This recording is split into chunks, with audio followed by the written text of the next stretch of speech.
Salawat Tunjina is not merely a prayer for relief. It is a rescue rope hidden inside desperation itself. Many people recite it for years while their hearts stay sealed, their du'as unanswered, and their fears untouched. Tonight, you will learn the missing inner state that makes this salawat open doors. Some du'as rise quickly because the tongue speaks while the heart breaks open behind it. Others remain heavy because the mouth moves, but the soul still hides from Allah. Salawat Tunjina exposes that difference immediately.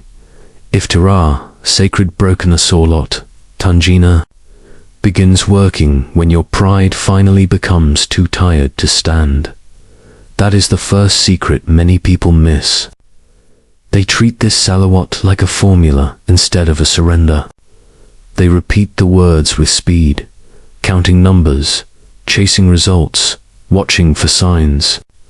But the old scholars never described salawat as magic. They described it as adab, meaning sacred manners with Allah and His Messenger. The heart matters first.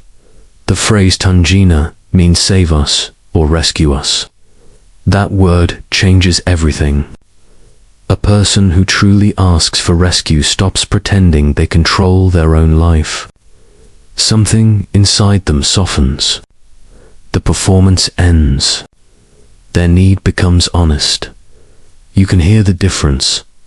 One person recites Salawat Tunjina while secretly believing their own plans will save them. Another recites it after every full certainty collapses. The words sound similar. The heavens do not receive them the same way. This stage feels painful at first. Your old confidence dies here. You begin seeing how often you treated dua like a transaction. You asked Allah while still worshipping your own control. You wanted help, but you did not want surrender. Many people live here for years. They keep collecting du'as without allowing themselves to become needy before Allah. They fear vulnerability. They fear tears. They fear admitting weakness even in private worship. So their tongue asks, but their ego still negotiates conditions. That is the trap. The trap says, if I say the correct words enough times, Allah must respond exactly how I want. But Salawat Tunjina breaks that mentality apart. It teaches dependence, not control. The exit is simple, but brutal. You stop performing strength before Allah. You speak honestly. You let yourself feel helpless without shame. You stop reciting to impress heaven with discipline. You recite because your soul finally admits it cannot survive alone. That is when the salawat begins breathing. Salawat sending light before asking. There is a reason the prayer begins with blessings upon the Prophet. Before mentioning rescue, the ego always wants its own needs first. Real adab reverses that instinct. You send love before requests. You send honor before desperation. You place the beloved at the center before placing yourself there. That movement changes the heart. Immediately, the scholars understood something modern people often forget. A heart trapped inside itself becomes spiritually blind. Fear grows larger there. Anxiety multiplies there. Every problem feels personal and permanent. But salawat pulls the heart out of its own prison. You stop orbiting yourself. When you send salawat sincerely, your inner state begins changing before your outer situation changes. Calm enters first. Softness enters first. A strange dignity returns to your pain. You remember that Allah already opened impossible doors for those more broken than you. This is why many people feel relief during salawat, even before their dua gets answered. Mercy arrives before. Out comes the person who lives in this station. becomes gentle without becoming weak. Their speech slows down. Their panic loses power. They stop demanding immediate answers from Allah because they trust His timing more deeply. Even their sadness changes texture. It no longer feels abandoned. But another trap appears here. Some people become attached to emotional comfort instead of transformation. They love the peaceful feeling of salawat, but avoid the obedience it demands afterward. They want spiritual sweetness without spiritual change. That sweetness eventually fades. The exit requires alignment. Your actions must slowly match the salawat, leaving your tongue. You cannot ask for rescue while feeding the habits destroying your soul. You cannot send blessings upon the Prophet while proudly carrying cruelty, arrogance, or dishonesty inside your daily life. Salawat Tunjina is not only asking to be saved from hardship, it is asking to become the kind of person who survives hardship without losing. Faith that is far harder, and the next stage reveals why some people receive answers quickly while others unknowingly block their own du'as with a hidden husn al-sun, beautiful.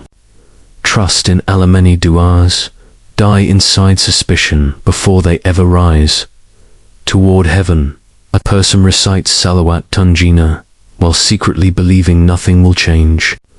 Their tongue asks Allah for mercy, but their heart expects abandonment. They have memorized the words of hope while emotionally living inside despair. That split poisons dua. The Prophet taught that Allah responds according to the servant's expectation of him, not because thoughts create reality, but because the heart reveals what it truly believes about Allah's mercy. Salawat Tunjina forces that hidden belief into the open. When you say, "Save us from every fear and distress," your soul immediately answers back with its real condition. Some hearts whisper, "Allah can save others, but not me." Some whisper, "My sins are too heavy." Others whisper, "I already waited too long." That is not humility. It feels humble because it sounds sad. But deep inside, it quietly limits Allah's mercy. The ego disguises hopelessness as honesty. It calls despair realism. Yet despair is still a veil. Between the servant and Allah, this stage feels strange from the inside. You begin noticing how often fear controls your relationship with Allah. You obey Him while expecting punishment. You make dua while preparing emotionally for rejection. You ask softly because you fear wanting too much. Many religious people live here silently. They pray, they fast, they recite. Yet deep down, they believe Allah tolerates them more than loves them. Their worship becomes heavy because trust never enters it. Every hardship feels like proof they were forgotten. That is the trap.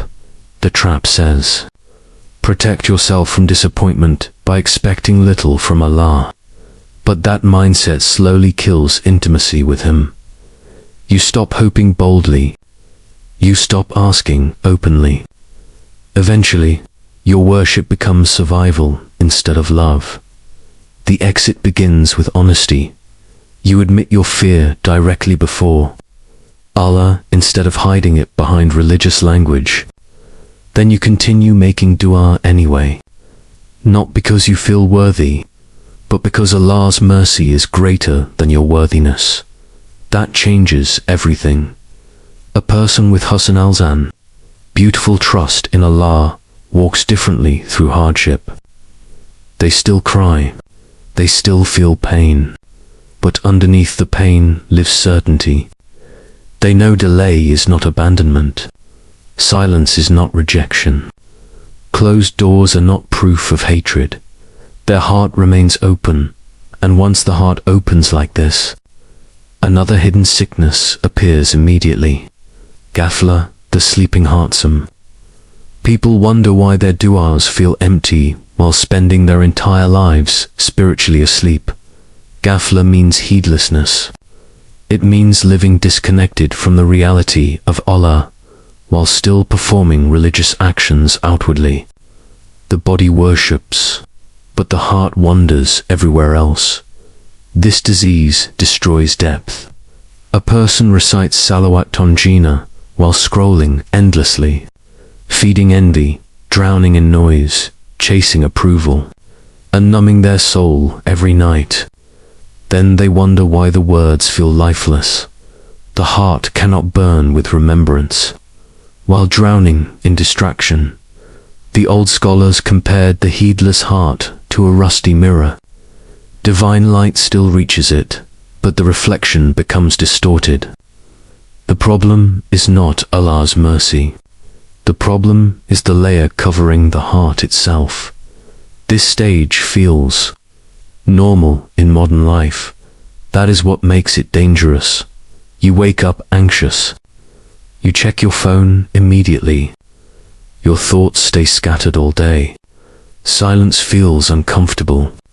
Worship becomes rushed because stillness exposes the emptiness underneath. So you keep consuming more noise. Many people never notice the damage. They think spiritual numbness is adulthood. They think constant distraction is normal. But deep inside, their soul feels starved. They can no longer taste worship properly. Even Quran begins sounding distant. That is, Ghafla and Salawat Tunjina attacks it directly because Salawat gathers the scattered heart back toward remembrance. Every sincere repetition pulls your attention away from dunya, the lower world, and back toward Allah. But another trap appears here too. Some people become obsessed with external repetition, while avoiding internal presence. Their tongue moves thousands of times, but their awareness never arrives. They count numbers carefully while remaining emotionally absent. Quantity cannot replace presence. One moment of awake remembrance changes a heart more deeply than hours of empty repetition. The scholars knew this. That is why they focused on Hadar, meaning inward presence, during Dhikr, remembrance of Allah. The exit begins with slowness. You stop rushing sacred words. You recite fewer repetitions with deeper attention. You protect moments of silence. You allow your nervous system to settle before worship. Slowly, your inner hearing returns. Then something unexpected happens. You begin noticing how much fear secretly controls your life. Not dramatic fear, quiet fear, fear of losing status, fear of uncertainty, fear of rejection, fear of people's opinions, fear of not being enough, fear of what tomorrow